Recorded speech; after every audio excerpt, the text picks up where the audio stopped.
it needed to be on doctrinal issues or on procedural issues. It can't just be a situation, I don't like this guy, and I'm going to check. Or it's not my candidate. Sometimes people say in the church council meeting, it's not my candidate, and now I'm objecting. If they were part of the meeting, the chances of their objection being well, it's very slow, because they were part of the meeting. But the congregation can also object. If they know of someone and know of something he's done, and which will hamper the call.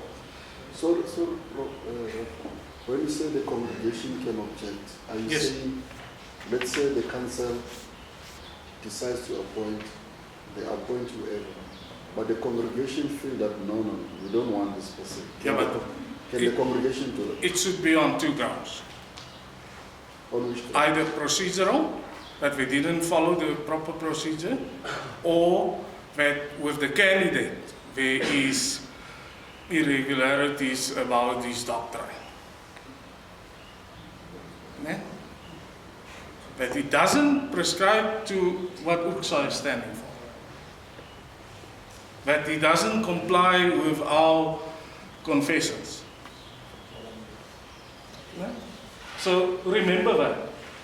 If a church, if a Presbytery, there's an objection and they say it's not in void, and you are part of that, who are the called person, and it's not on that two grounds, you have a reason to appeal it. And don't go to court. Exhaust all the church avenues first. No? Because there is church avenues you can exhaust. Right? As I said, objections regarding the procedures, irregularities, objections regarding the doctrine or the conduct of the called person. But if you call me now, say I'm called to Groot Brakravier, Sanke, tomorrow, and there's objections from that side, where must I send it to look at it? What do you think? Where am I now? Tshwane. I need to send it to West Presbytery. I need to write a letter to say to Tshwane Presbytery, this person was being called by Groot Brak congregation, but there's objections. Can you look at this? And then that Presbytery of Tshwane will look at it and get back to that Presbytery of George to make a decision on it. But surely that can only be if it's about your doctrine of conduct. It can't be about the procedure. No, about the procedure, it's going to that Presbytery. Yeah. No? Say the church council didn't announce that we're going to call. Say the church council didn't announce the person who was called. Say there was really a mess when they, you know how elections with people supposed to be done. They can't just put up hands. Everyone for Maponya. There's the hands going up. And someone needs to object to that. Because it says specifically in the church order, if we're electing persons, it needs to be with secret ballot. No? So I mustn't know who voted for Maponya. Because I can maneuver so that everyone else can know. Huh? Okay. But you need to state the grounds of the objection, and the Presbytery can declare the call invalid if there was a proper process. We need to investigate and come to a conclusion. The Presbytery, not a minister of the Presbytery. Alright? Remember this. The Presbytery needs to look at the objections. Not a minister. We don't have a bishop system in our church. We take decisions at meetings. Church council, Presbytery, regional synods. That's where we take decisions. So in that way, we're dealing with objections. Say we come to the induction of a minister, and this is the last, and then maybe it's just almost lunch. So if the proper process was followed up to the announcement,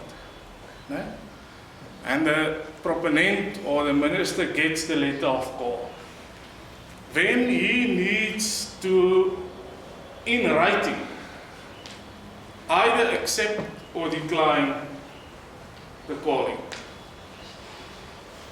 And that's a legal document. There was in one instance, someone in the Cape, and I'm not going to mention names because people are risking his life. He accepted the call. But a week before the induction, he said he's not coming anymore. I was a church council, I will hold him accountable. Really? Because you can't do that. He accepted. The Presbytery have gone through the further process to give permission that he being inducted in that congregation. So it's a legal, it's a binding thing. Yeah? But what if he has not signed? It was verbal, he did not sign it. But before they could induct, they need a verbal, a written reply on the calling. So this is after the induction? No. This is before the induction. So the process is that the church council called, the presbytery got it, and accept or approve or disapprove. It goes to the person who are called. He replies on that, and then that documents are being again sent to the presbytery to give permission that you could be inducted. Right? So it's not an easy and a quick process. The granting of the mission, say it's a minister coming from congregation A to B. Congregation A needs to give him the mission. Yeah? So congregation A needs to say, now you officially not our minister anymore, and we hand it over in the presence of the presbytery. Yeah? The deed of the mission. Now, from that moment, you become the responsibility of the called congregation. So if it takes 5 weeks or 5 months that they induct you, they need to pay you for that. It's states, it's been said in the church order, you need to you become the responsibility of the called congregation the moment you receive the mission. That the process mustn't be a long period before. No, that's correct. Because this has always been a debate, amongst ministers as well as church councils. They have a view of saying you will only get paid after you have been inducted or ordained. If it was more than five weeks, you haven't been inducted or ordained. You only get paid after your ordination. In the case of proponente, it's a different thing. Yes? But in a case where you were a minister, you were employed, where are you going to get your next salary if they don't induct you? So that's why we ask our congregations that the period between the mission and induction is not a long period. But sometimes it could be lengthy. In one instance, there was a minister who was called to my previous presbytery, but he was still in the USA. He was busy with further studies here. It was almost a year after being called. He was being inducted. Yeah? But it was then there was an agreement between the person who was called He was without the congregation that time. He was studying further. And the congregation. Ne? So he asked the congregation to ask the presbytery, can my induction be postponed a bit? Because I first want to finish my studies. Right? But the moment you are being given the mission, your responsibility, the new responsibility of the new congregation starts. Yeah, there's one scenario where I used to serve in a council of a particular church, and then I also served with the Presbytery as the treasurer. So there was this incident where there was a sort of I wouldn't say a conflict, but it was a misunderstanding of some sort. The minister was called, he's from Johannesburg, he's called at North, and then the North is waiting for Dennis before they can accept him. And this side, they write a letter to that congregation to say, we can't release a Dennis because this minister, there is 1-2 that is still outstanding that needs to be done. And the minister has already accepted The call. So, And the presbytery should take a decision. yeah, but that's why I'm saying it was more like of a. Actually, it was a division in a sense that in the presbytery itself, there were those who said no, let's release him, he must go. The others were saying no, you can't release him. And you could tell that these issues that are outstanding, it's not issues that cannot be resolved amicably or whatsoever in a short, like you are saying, the period of tennis, it shouldn't be, or the period of induction, it shouldn't be maybe more than a month or something like that. But this one was dragged and dragged. And in most instances, the issue there would be finances. In most of the instances, the congregations still owe ministers money. And then someone in the presbytery will say, now you can't let the minister go, because if he goes now, you won't give him that money anymore. But if there's a discipline case, that's the only way they could say, we can't release you. But we can't do that. Take for instance, in sport, some of you like Chiefs most. Prof is a Chiefs fan. Don't know if he's still anymore. But there's a lot of disputes of players who wants to move from A to B. But then, after a while, after they've moved, then there's objections. This one couldn't have moved. What does the court of arbitration say? Hey, but what was the grounds why you can't say this guy can't move? So in rugby, what we do, if a club doesn't want to release player A to go to player B, the union releases him. So the presbytery needs to take a stand and say, but the grounds which they are, of you not want to release, is not that big a challenge to hold on to this guy. Let me quickly finish because the food. What's the period in which the induction? It says in the church order, I think it's 2 months within. But as I ask you, do it as soon as possible. Don't drag the induction. If the chairperson of the presbytery have given approval, induct that person.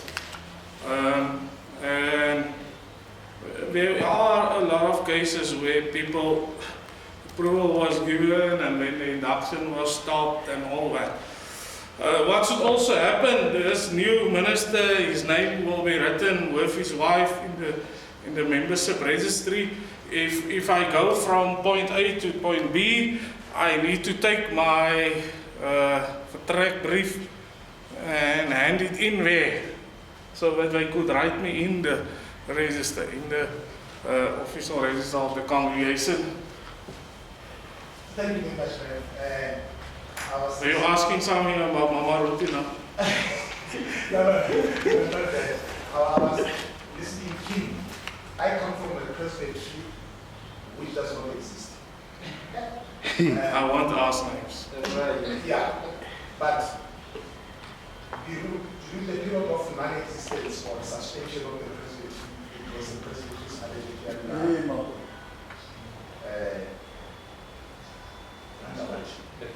administration. Now, there are two barriers that came. So, what my question is okay, in which membership register are they written? Two, who is the induction, or generally, is there any way the presbytery can be excluded and the synod deals with the congregation and the community? So if that is there, maybe we have missed it right in the SS stipulation somewhere. Okay, then Must we ask the principal for let me withdraw so that we can. Okay, I'll speak to you afterwards. Is it fine? Because I think that situation is not yet being solved. But I think, and someone said in the week, because lawyers said, church order are very specific in terms of who calls, what is the legal documents that's supposed to be there, all that things. So in any way, I think you just need to look at this. So if a person is being inducted, there's supposed to be a notice of induction. Firstly, he needs to be declared member of the Presbytery. They're supposed to be, if it's a proper name, the office or the regional synod needs to have his details to register him as a marriage officer. I'm not sure how we're dealing it here in the north, if it's being done through this office or through the actuaries. But I know in certain regional synods it's being done by actuaries where there's no regional synod office. But also it needed to be published in the official newsletter of the church.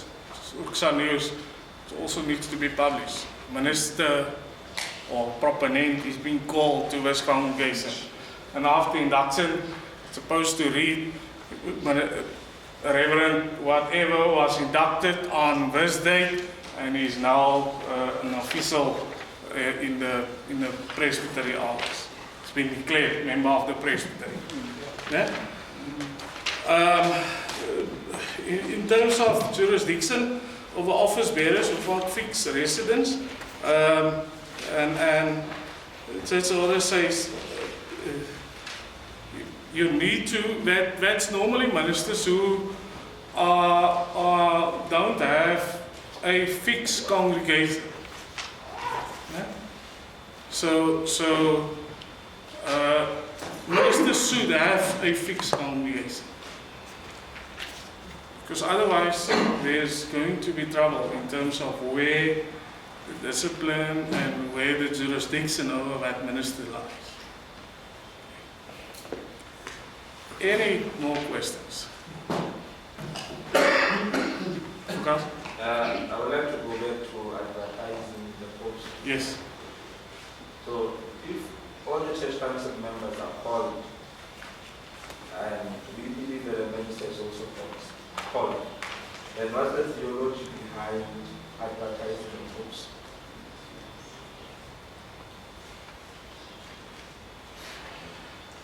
Let me just go a step back and say how this whole advertising scenario works.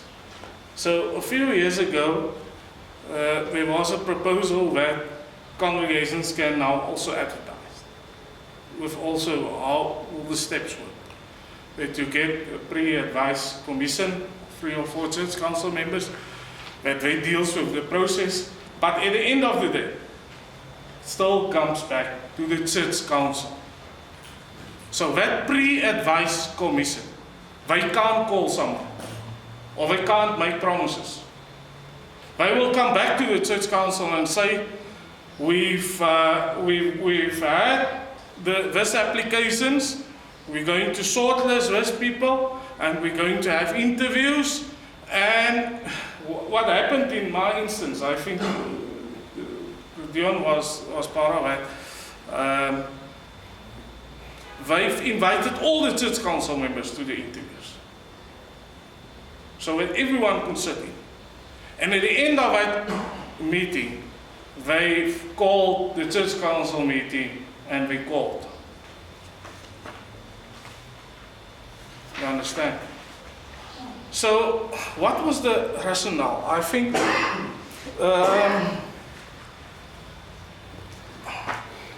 I'm not sure if it was theological, thoughtful, but it was more of a practical way of helping also congregations.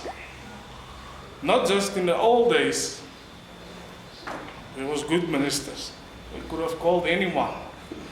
Now they could have, because the mix is larger, they could choose whoever they want. But you must remember, in the old days, if the guys are being licensed that Sunday afternoon, there's calling meetings all over the soul. You will get 4 or 5 congregations calling you in the next 2 weeks and say, we've called you. That days people will have choices to say, I'm not going here, I'm going there. Today it's not anymore the situation. Who are they calling? Mostly proponente. Why? Affordability. They won't call Reverend Adams. He's too expensive. And sometimes he's learned on the hard way, so can't deal with him. I thought a few years ago that people forgot about me. I applied for that. It was the first time I applied. The first time. I was 19 years minister the first time. There was a few posts before that with applications. But that was the first one. But there was another reason for it. Prof, you want to say a last word? Yeah, I think it's a very deep theological issue. I think the theological rationale for accepting an advertising, interviewing thing is that the Spirit can guide us even when our eyes are open. To put it very briefly. In the old days, the traditional understanding is you must close your eyes, then the Holy Spirit, only then the Holy Spirit takes control, and then the right person will be called. But if you can open your eyes, if God can guide you when your eyes are open, then it's okay to get that. But I think there is a problem because, you see, the really good ministers, if you now go outline, will not apply for a person because the church council will know about it very quickly. Say, oh, Ruki, you want to leave. So that messes up your relationship. Presently, you don't get the job, but it's already soured. It's dirty the factory already. So I think we should have a different system in between closed eyes alone or interviewing alone. But we've got to find a middle way. Yes.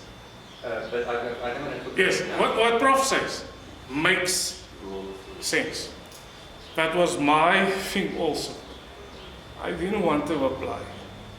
My congregation will hear, hey, I've applied for this and for that. Ooh, how will I explain it? But I was forced to apply for the post here in Pretoria because I was a tent maker and I resigned at my other post. So, in a month or two, I would have been totally finished if I didn't apply. And if I didn't got the appointment. And just to say a last word, Pretoria called me. I was in the plane, so I didn't hear the phone call. They called me out of the meeting. Or they were still in the meeting. But they called me. My phone died also when I was still at the airport. But when I landed there, some other people called me and said they've heard I was being called. Ish. Can we stop and ask someone to pray for us, Principal? Yes. You were showing me. Thank you, Reverend Adams. Without a song, can we ask Reverend Katlaho Mokwena to pray for us, and then we can go for our late lunch. Let us pray. Thank you, Heavenly Father, for blessing us with these lessons. Thank you for the knowledge that you have shared. Thank you for the discussions. We pray for the food we are about to receive. Bless the hands that made them and the bodies that will receive them. In Jesus' name, amen. That's the reason the congregation itself elects a church council consisting of elders and deacons and the teaching elder or the minister of the word. So in every congregation, and there is a stipulation which says every congregation should have at least 2 elders and 2 deacons. So, but also it says that church council members should be elected often. There's a time period. So that people doesn't argue and think that they're being elected once and now they church council for life. In some congregations it works like that, but the church order doesn't say that. It says in every congregation or in a common set of stipulations, a election should be held yearly to elect new church council members. And if you elect also people. In the past, it was most the old ooms, tatas. There wasn't any woman in the past. In one of the congregations I were, the first, after 2 months, there was a disciplinary case against myself. Why? I elected a lady as an elder. That was in 1998.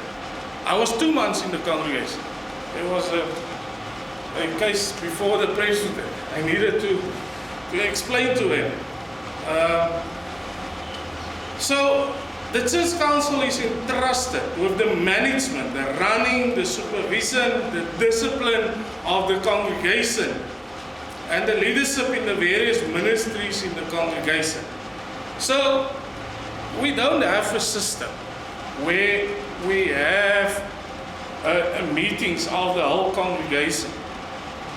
But decisions on behalf of the congregation is being taken by the church council. They are the legal entity acting on behalf of the congregation.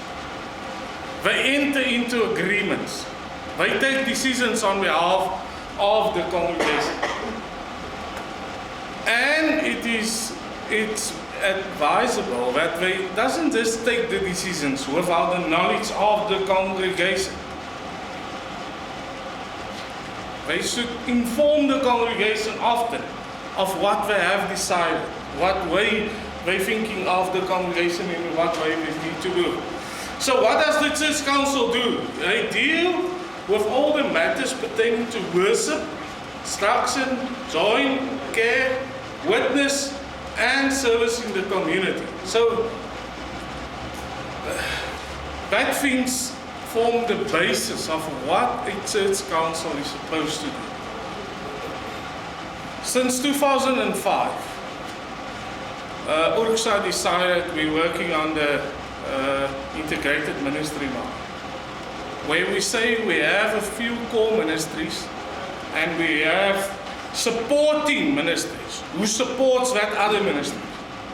And what's the three core ministries? Proclamation and worship, service and witness, and Proclamation and worship. congregational ministers. Okay? That's what we called for.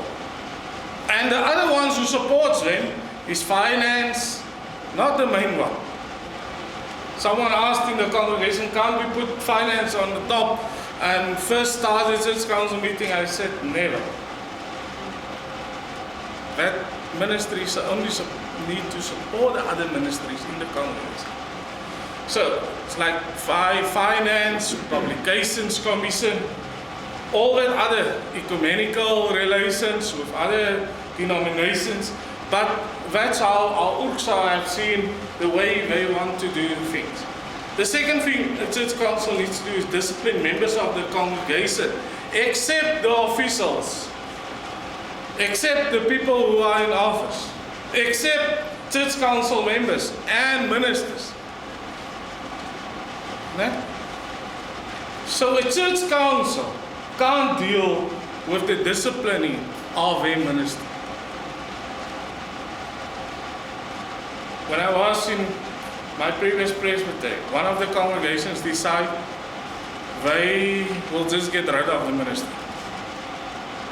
And then we came in as presbytery and said, but you can't do that. We the people who needs to look at the relationship between ministers and the congregation and all that. And they said, no, but we will take you to court. And the bad thing about that is they lost it with cost before it reached court. We were still sitting in the chambers and their advocate came running and said, the people have decided to withdraw. And the judge said, no, you're not wasting my Friday afternoon.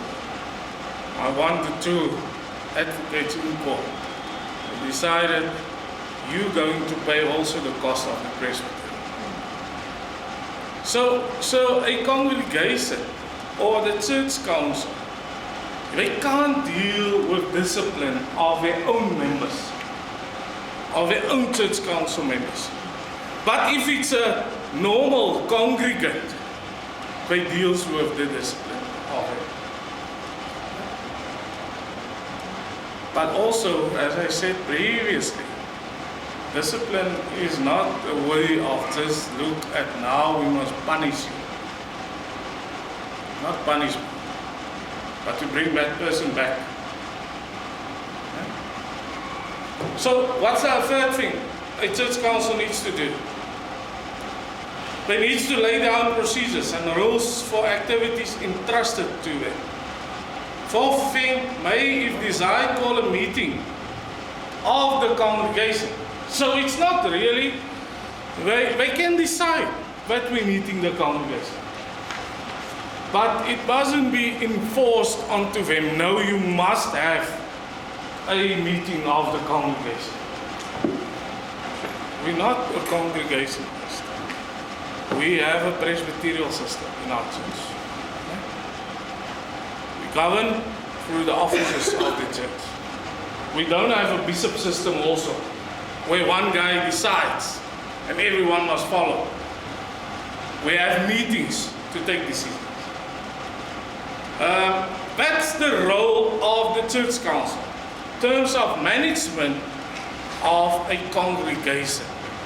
Okay? And then there's a lot of stipulations who speaks to all these things. How do they need to deal with worship? How do they need to deal with discipline?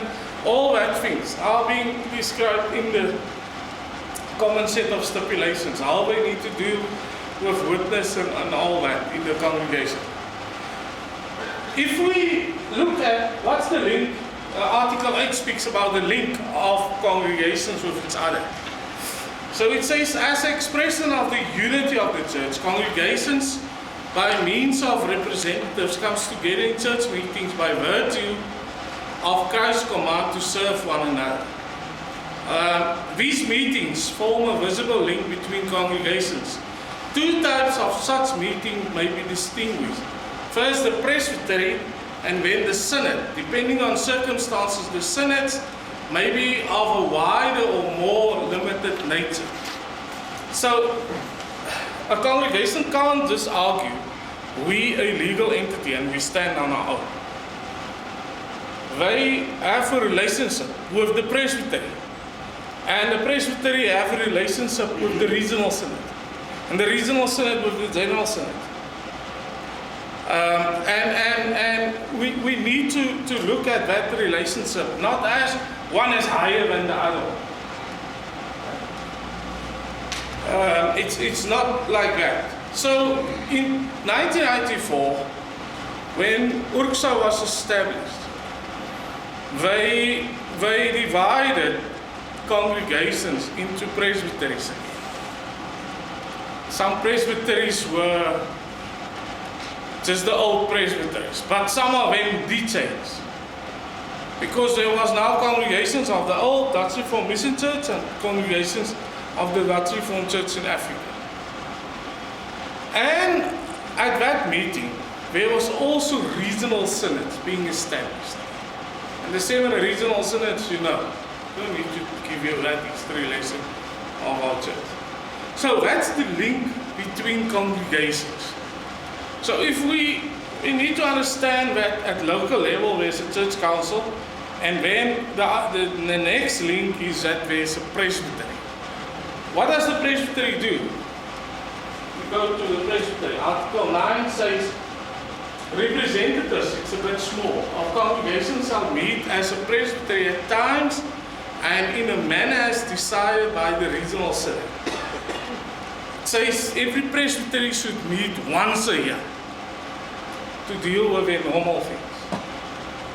But there could be extraordinary presbytery meetings. If there is something they need to discuss urgently and take a decision about, they need to do that. Yeah? So it's a grouping of a few congregations who are jointly joined together as a presbytery. And presbyteries normally will be geographically divided. Sometimes you will have presbyteries running over in another synod. Some of it. So there's a few who lies on the border of this synod and that synod. Eastern Cape is, for instance, there's a few who are supposed to be in the KZN because they almost there, but they're in the Eastern or they're in the Cape Synod. There's a few in the Northern Cape. I don't want to speak about the North and the South. One of my brothers is sitting here. I will say this congregation belongs to them. But they are joined together in terms of boundaries. And what do they do? What are their responsibilities? They need to deliberate on ways in which the congregations may be prepared and equipped spiritually and materially for joint service. Report on how the congregations have carried out their responsibilities. So every year at the presbytery meeting, all the congregations should report back. What was our mandate? What did we do? The presbytery have an oversight function to see that congregations are doing the things they need to do. Deal with disciplinary matters regarding ministers of the word and elected officers. Your church personnel are not part of it. They normal congregants, except if they are an elder and a deacon also. But elders, deacons, ministers, the discipline lies at the presbytery. Okay? Elders, deacons, discipline lies at the presbytery. What are the other responsibility? The founding and the dissolution of congregations. So if there's an application that we need to establish a new congregation, if you want to go and start a new fresh congregation, you need to go to the presbytery. Work through the presbytery.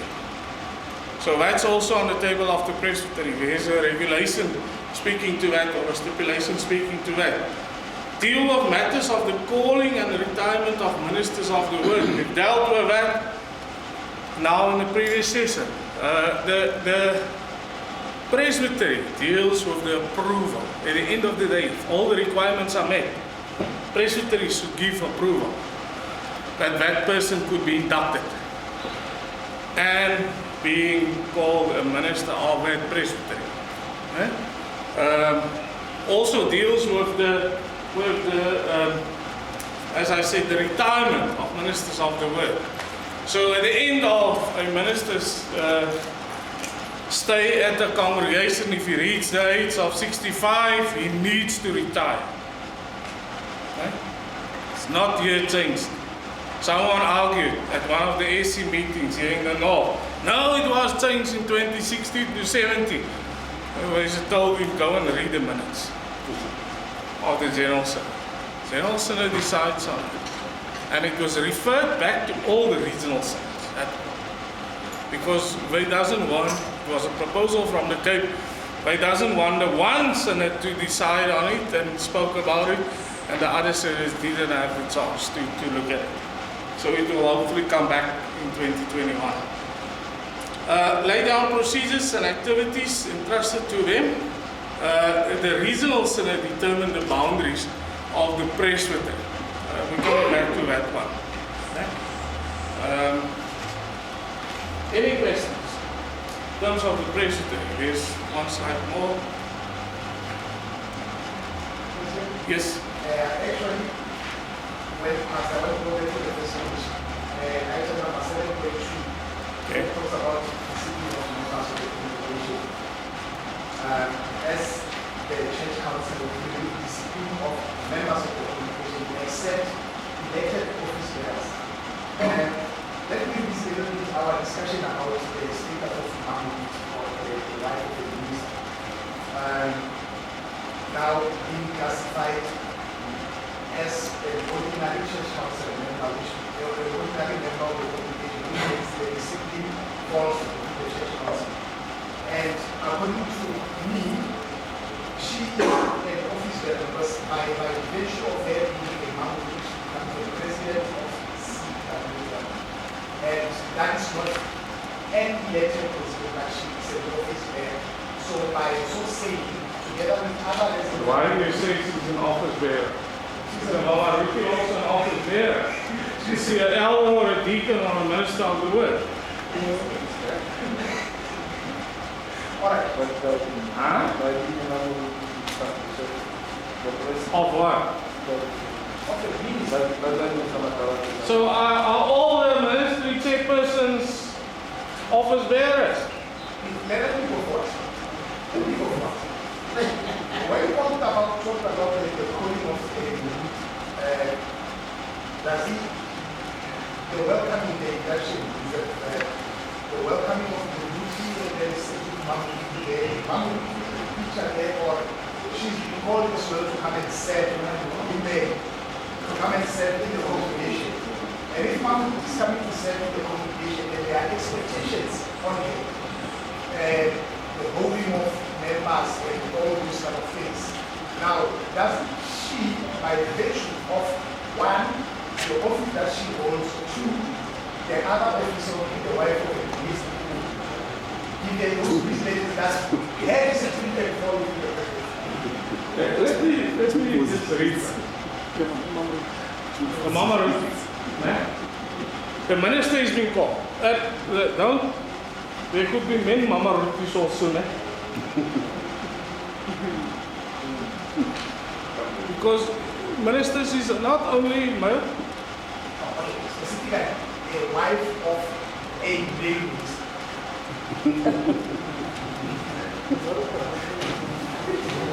Let me ask you.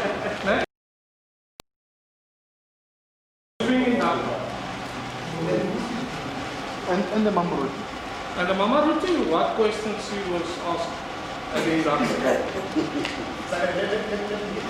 yeah. What are you asking her? And then answer. They invite her afterwards, come sit here with your husband. She's asked to roll the Muruti the top. Yeah, well, no, we could be the mother of the Maruti.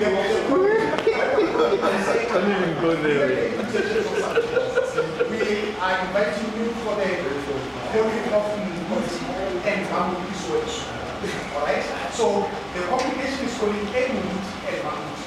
The calling they call it a Maruti and a Maruti.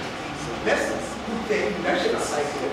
But just to get, she was called to do what? To become a volunteer. I don't tell you how the church is called. Volunteers. Fukasi is the minister. Fukasi's wife is Presbyterian.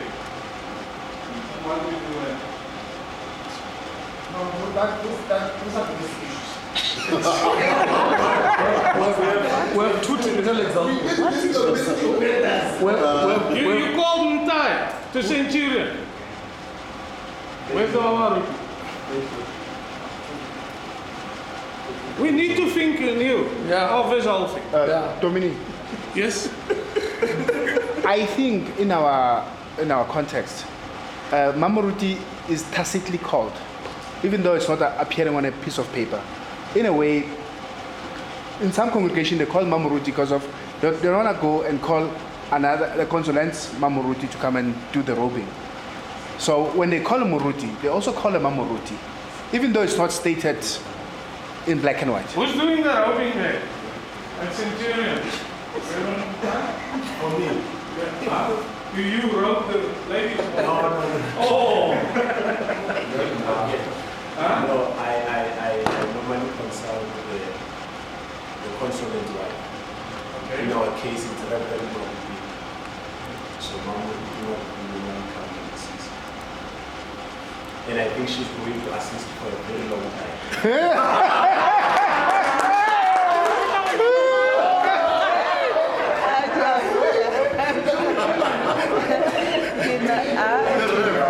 No, he's honest. He's honest. Hey, die. If Pretoria is inducting CWA members, my wife is involved. But I feel that this rule must be clarified. This question is not Why fully must it be a answered. Mamaruti? But this question is not fully answered. The way I see it, it's not fully answered.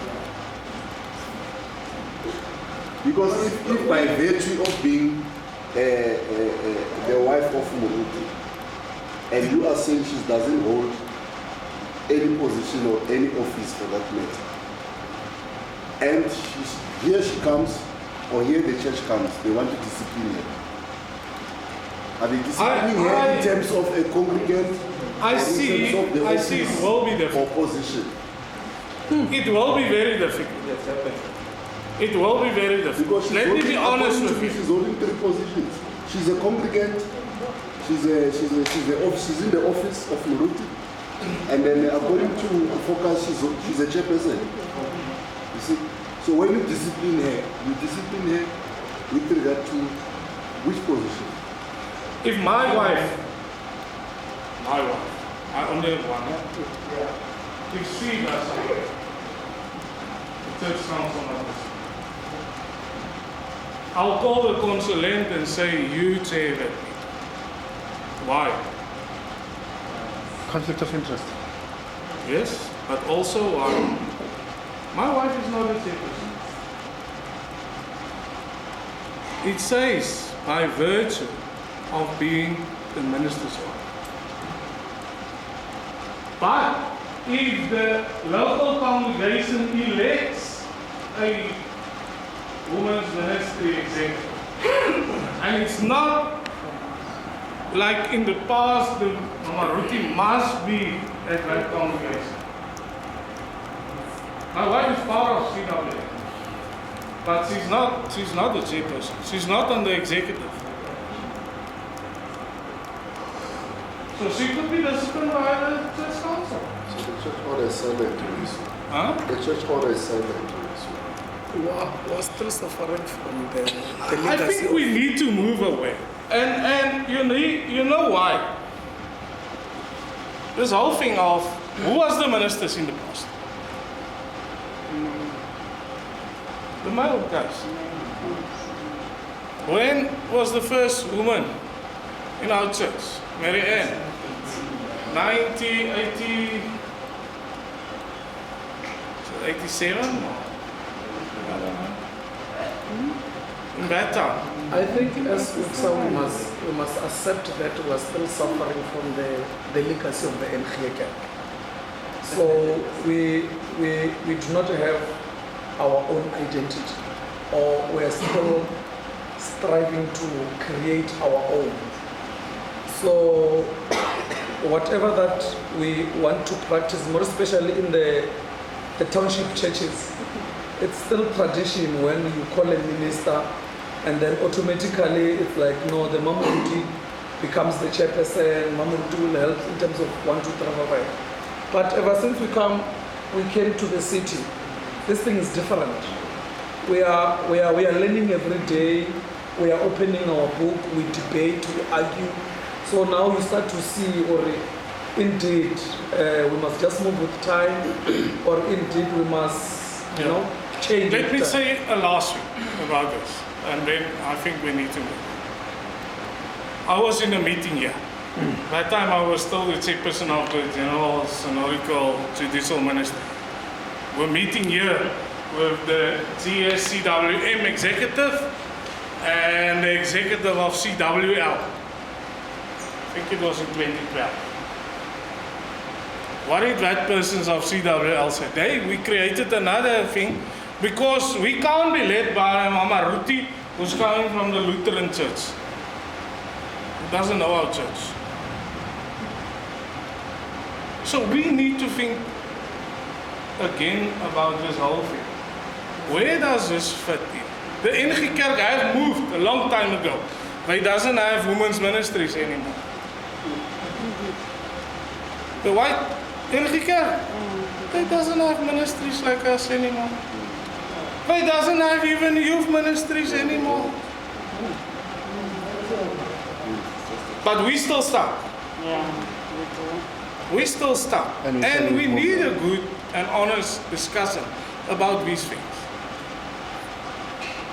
But our ministers should help us. Because sometimes it's them who says, hey, it's my wife. She must be the chairperson. She's the one you need to listen to. So I would think it's good that we discuss it, but I don't want us to be all backwards because of that. I think this problem of being disciplined by the church council is just the same as CMM who refuses the minister who's not a CMM member to vote their members. It's the same thing. So there's a lot of things that have to be changed. Like with the licensing of female ministers, my husband, what is his role? Because the wife of Muruti automatically becomes, he's given a position. So it's a lot is of he the things. chairperson of CMM? No, he's not. Yeah. Yeah, we can say it's vice versa now. Yeah, because of him, the minister's husband. You think all the Tatas will accept that? They will say, hey, it's a prime position to be chairperson or president of CMM. Hey, I'm walking with the stick there. Yeah? So, I just say, that's things we need to look at. That's things which evolved in these years. But we need to look at it. It's not that we must just keep quiet about it. Yeah? So all the congregations in that Presbytery needs to delegate their minister and a church council members. If they have more than one church minister, then they will have equal amount of church council members delegated. So if they have 3 positions there, they will send their 3 ministers and 3 church council members. If it's a vacant congregation, Irene, near, let's see vacant. He's vacant, I wasn't there. vacant. Mallory Atswani. Prophet een beter voorbeeld. Can send 2 delegates to the Presbytery. Right? In terms of, and the composition is basically the same for the Presbytery and the regional synod. Okay? So if they have 2 ministers, they can send 2 ministers and 2 church council members. If they have no minister there, they could send 2 church council members. One of the congregations argue, and they say we have 3 positions, but we only have 1 minister, so we want to send more church council members to synod once. Synod told him, hey, fill that vacancies, and then you can send more. You can't say you have 3 positions now, you must send more and more people. If you don't call in that positions, sorry, it speaks about a vacant congregation.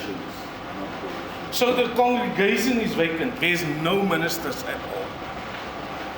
Yeah? So you must understand, because that creates sometimes a lot of confusion also. If it's an evangelist or a minister, say, who are being called by the Presbytery to do something, they could only be an official member of the Presbytery if they are being delegated as a church council member. Okay? Evangelists also. So the evangelist can come namens die dominee. Then he must be elected as a church council member and then sent to the Presbytery. Okay, you understand? Okay. Delegates to the regional synod. This is just, if the regional synod is sitting this year, 2020, the North is sitting, and there's no Presbytery meeting of Tshwane. So the people who did attend the regional synod that year is also the people who form part of the Presbytery for that year. Okay? You understand? So the same personnel will come to a Presbytery meeting. You won't send someone else. The same people must be sent. Because what will happen if a Presbytery meets at the Synod? They will elect new office bearers. And now there's a special Presbytery meeting. Now will the church council say, no, we sent someone else. And that guy is the scribe of the Presbytery. Now he must be removed.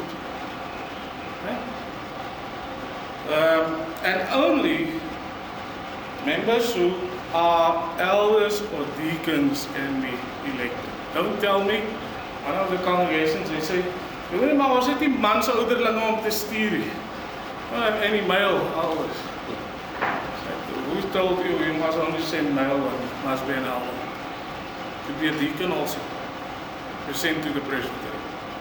Okay? Any church council member are eligible to go. The CYM, the CWM, the brigade, the CWL can send a delegate there on advisory capacity. Okay? So they can sit in, deal with a report at the Presbytery meeting. We also requested, when we accepted the IM model, that you invite them to your church council meetings as advisors and deal with the stuff there on all levels, and you will also see them at synods, at regional and at general synod. In terms of regional synod, Article 10, it says that representatives shall meet as regional synod at times and in a manner decided by the regional synod. This meeting, and that is what we normally do, deliberate on joint action by the congregations. That cannot be dealt with by the Presbytery. If something falls under the Presbytery, it needs to be dealt with there. Decide on disciplinary matters and appeals. People think that you can, Minister X, I can discipline him now at regional synod. I totally disagree. Because where does his discipline lie? At his presbytery. If the presbytery have dealt with it, you can lodge an appeal to the regional synod. Nowadays, regional synod wants to act as the governing body to deal with discipline cases. Regional synods deal with appeal cases. Right? Discipline of ministers and church council members needs to be done by the presbytery. If I complain against Fukasi or a theological student, I will complain to the church, to the presbytery of Tshwane. Not lodge my complaint at the regional synod. Right? You want to ask something? No, yeah, I want to ask something, but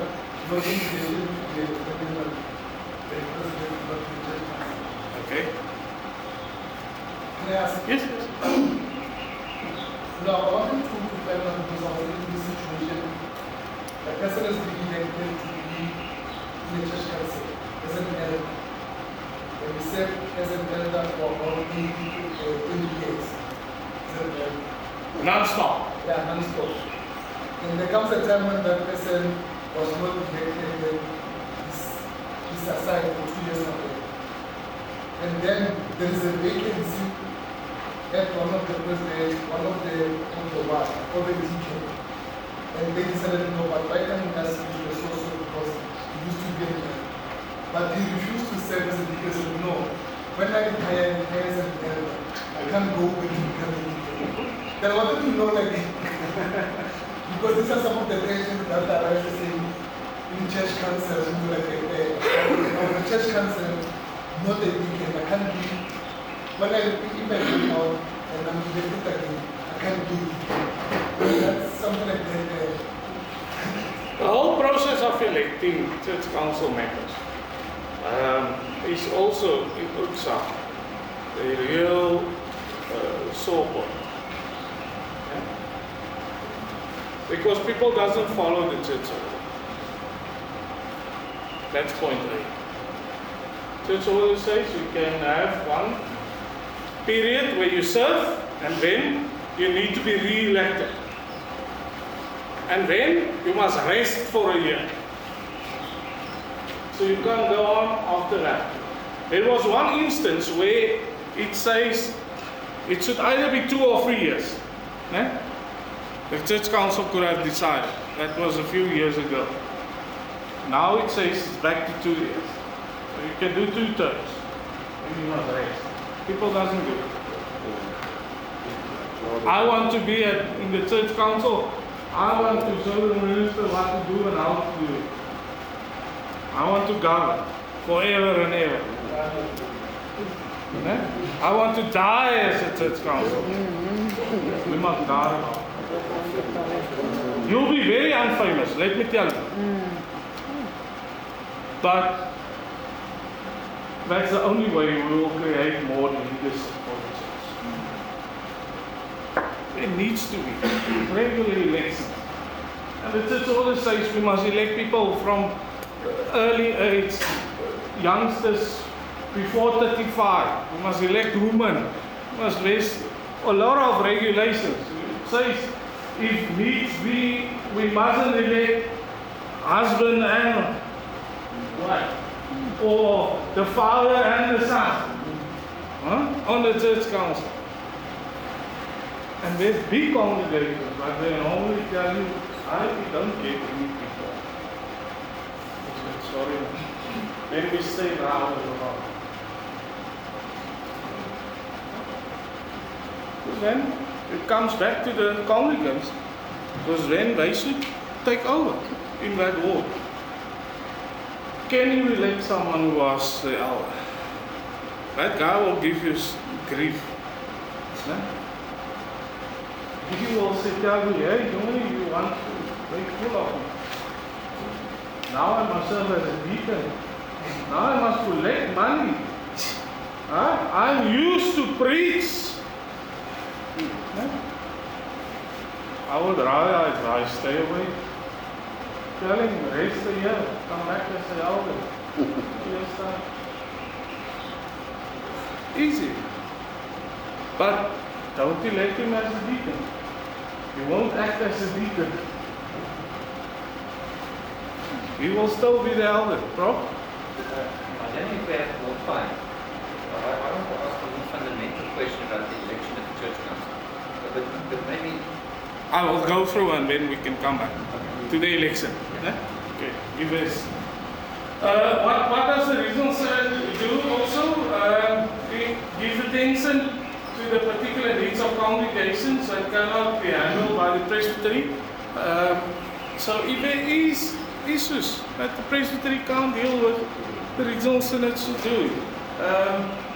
Lay down procedures and rules for the activities entrusted to them, the same as the Presbytery, and they take other matters that are being referred to by the presbyteries, and then the general synod shall, on submission by the relevant regional synods, determine the boundaries of the regional synod.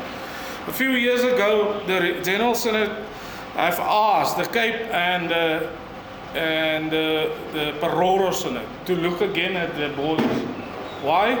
Cape is so big, 319 congregations, stretch from the border of Namibia up to Kokstad, where in the Eastern Cape, far Eastern Cape, you can say it's KwaZulu-Natal. But nothing happened. They just asked the two regional synods with no one driving that process. So it's still there. One of the decisions taken at General Synod. So the General Synod should look at that boundaries. Should tell the Cape, you have a Cape from there in Nababi up to Bissau, all that. Isn't it time to cut off the Eastern Cape? They say no. The Cape say no. Why? You know? What would be the reason? What do you think? Say it's going to be racial lines. I said no. How many Afrikaans speaking congregations we have in the north? But it's a regional synod. So they say, no, we can't, because otherwise it will be only the Xhosa speaking congregations that side of the Eastern Cape. So if it must be like that, it must be. But people are scared to deal with the boundaries of the regional synod. The general synod, the representation is that regional synods send the moderamen to the General Synod, the 4 members of each, and 1 minister and 1 church council member of every presbytery. So if the Cape have 29 presbyteries, they will have 29 ministers and 29 church council members. If I don't want to use the north, because I don't know how many presbyteries we are now. But if the South have 21, they will send 21 ministers and 21 church council members. Why is the previous acting scribe laughing at me? Oh, okay. No, I don't know. That's supposed to be decided at the regional synod. I don't know now anymore. Just read about new presbyteries. Honest. What do the general synod do? They meet every 4 years. Now it will be 5 years. There was once where we meet after 3 years, because what happened in 2005, when at the election at Hilton College, the General Synod there says, hey, in 3 years, we're going to be united with the Dutch Reformed Church. So we need a quicker General Synod. So we had one in Hammanskraal, I was there, 2008. But it's supposed to be every 4 years. What does it deal with? All the doctrinal standards of the church order, versing, only, as I said at the beginning, I'm going to say something, only be changed at the General Synod level. Common set of stipulations. If there are a new stipulation, like the retirement age of ministers, which are now 65, if they want to change it to 70, they need to send a proposal to all the regional synods and say, discuss this and get back to the General Synod with a decision to change it. No? So also in terms of the constitutions of the ministries. So if the CWM meets in their conference or congress, if they make changes, it's only proposals.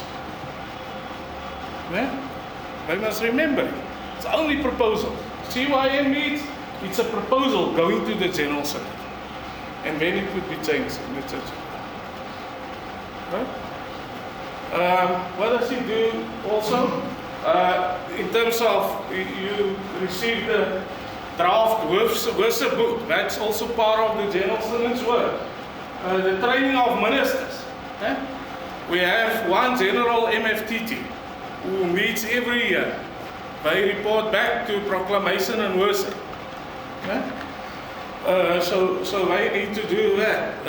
In terms of ecumenical relations with other Christian churches, how is the church being involved in the world and society?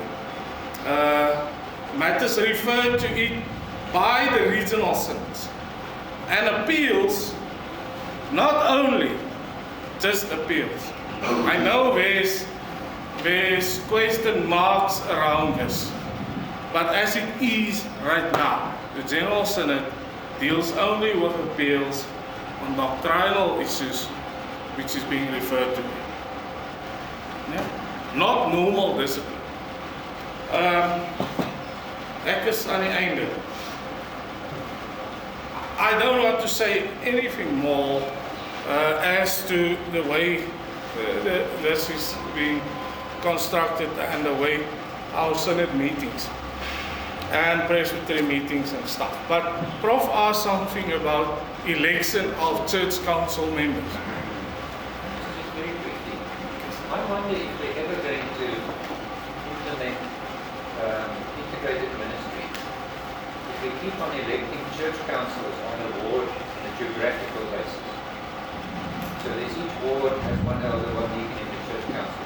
So when they're all there, you have to then say, all right, so who's going to do proclamation worship, who will do service and witness? And there might be no one really qualified for that because they were not elected for that purpose. They were elected because they are credible in their wards. So the Northern Synod stipulation, I don't know if it's still out with the common set, but said the Church Council can elect its members on the basis of the working groups, the care groups, the instruction groups, the Sunday school catechism teachers. They send their reps. So the Church Council is constructed on a ministry basis, not a geographical ward basis. Now I don't know if that's disappeared, but you see then the people who are doing the teaching are in the Church Council. People who are doing the care and visiting are in the Church Council. People who are doing the instruction, etc., and the worship. So then they report about what then you are carrying out the church order, which says there are 5 services, which is essential in the congregation. Now, if you elect many older people with all due respect from the wards, and now you do all the sort of modern ministry, integrated ministry stuff, you have to clash of 2 paradigms. I think in terms of constantly reforming, we need to think. Now, in Northern Synod, that was an option, that the congregation can either elect its church council in the traditional way, ward by ward, geographically, or on the basis of ministry teams who send their reps. But so that's just a question. There's no time to discuss it now. I just want to throw it in. So the geographical ward system is a rural, static society. That is not an urban, fluid, moving, mobile society. And not a church order based, which says there are 5 areas of ministry that must be accommodated actively by the leaders of the congregation. But just as a council. Yeah. When was that in the church order? It's in 2011. Okay. But in the northern stipulation, Yeah. not in the province. Because I'm trying to read the church council in the North one. In the 2015 one, it only speaks about all church councils. So, I think it's Article 14. That's stipulation 14. 14. No, I can't remember the number. okay. Task of an elder. If we have ever extending the time, then we can. Okay, it's a good thing that maybe someone can look at it again, because I think it was being omitted. This is just the older way of elders and deacons, or wards. Okay, but it's something we need to look at again. Anything else? Anything else? You fine with the way church council members are being elected and inducted? I don't want to hear stories about 20 years. I know we're living in a generation of Elections. everything in the church is goed gekeerd. Goed gekeerd. Yeah. Thank you so much, Rev. I'm opening my door.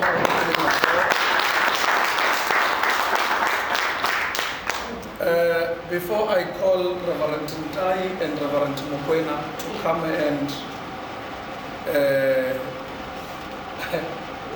deal with the issues of the ancient languages, permit me to welcome Reverend Professor Tsepolo Paha, the chairperson of the MFTT, and also allow me to ask you to come and greet your own students. Let me just say last word. Thank you very much, Principal, and thank you that I could have been here today. I want to get back home before the storm comes.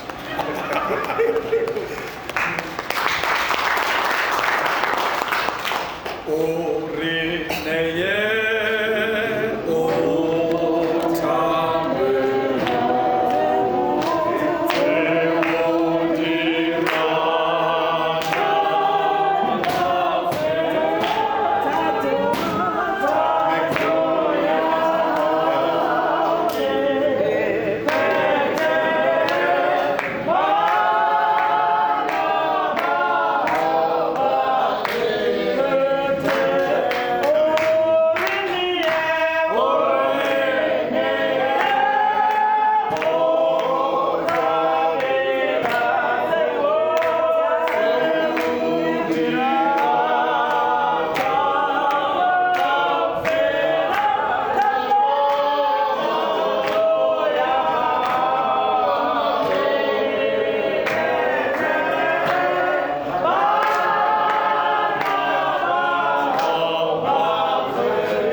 I'm not so sure what I've been asked to do, but I think it's very short, just to greet you and wish you well. You know, things that involve ancient languages. You know, while I was still studying, we used to say, before you can speak like Moses and Jesus, this church will not license you. I mean, obviously we're referring to languages, Hebrew, and I don't know why, because Jesus was speaking partly Aramaic, but that's not what I've been called to do.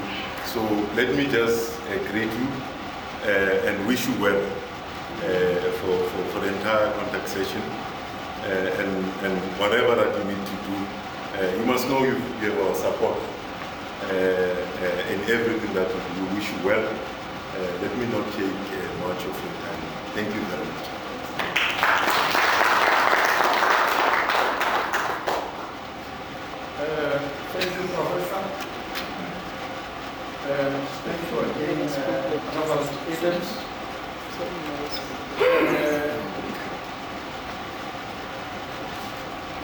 Moruti ntai, Moruti Mkwena. Sebaka ke sa lena. Baruti ba. Please come and do the honor. Please come and do the honor. Akizori le waemele takasfila or